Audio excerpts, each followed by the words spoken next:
everyone, welcome back to Online Help Guide. Today in this video, I'm going to show you how to tag a friend in a comment on TikTok. So watch this video till the end. First, open up your TikTok app.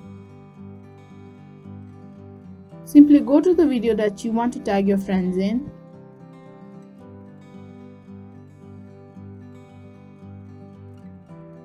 Then tap on comment section that is on the right side of your screen.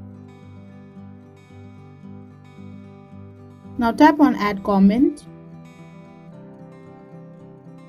and tap on @. Choose the username you want to tag in.